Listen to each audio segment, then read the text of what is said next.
In this example, we're going to multiply integers using the chip model, and there's going to be two different ways we're going to do this. So first, let's look at this one. Use integer chips to represent and evaluate 3 times 5. So we're going to think of this as 3 groups of 5, or you could also say 3 copies of 5.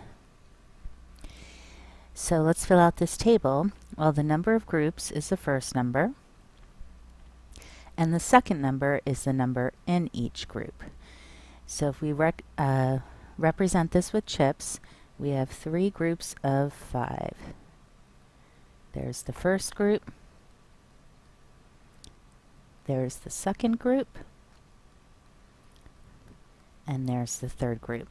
And I'm just going to highlight each group so we can see them. Group 1, 2, 3. So 3 groups of 5.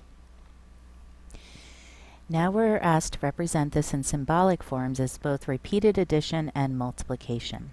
So repeated addition, 3 groups of 5, we'd be adding 5 to itself 3 times. So 5 plus 5 plus 5 equals 15. Or 3 times 5, or 3 groups or copies of 5, equals 15. I just want you to stop and notice that you may have all of your multiplication facts memorized. Remember those tables you did when you were younger, or you may not.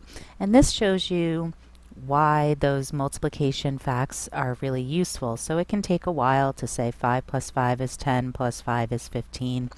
Doesn't really take too long. But if you had something like 9 times 7, you'd want 9 copies of 7. Adding 7 to itself 9 times can be a little bit tedious.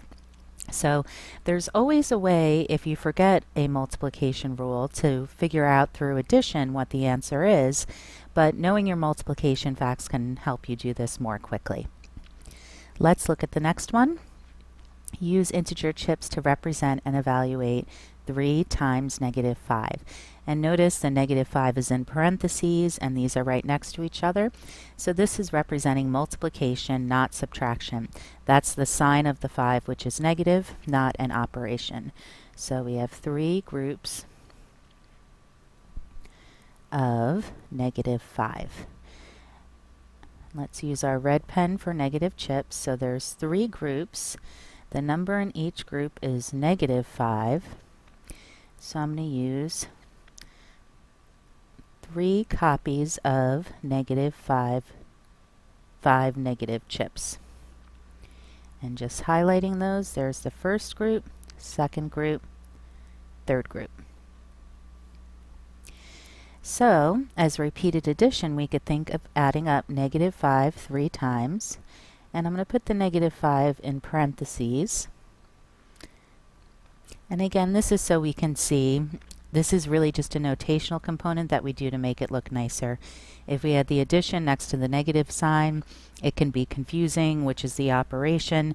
So we like to put our negative numbers in parentheses, just so we know that it's the sign. And adding these up, we could count. There's a total of 15 negative chips. And we can also use this original notation. 3 copies or groups of negative 5 is equal to negative 15.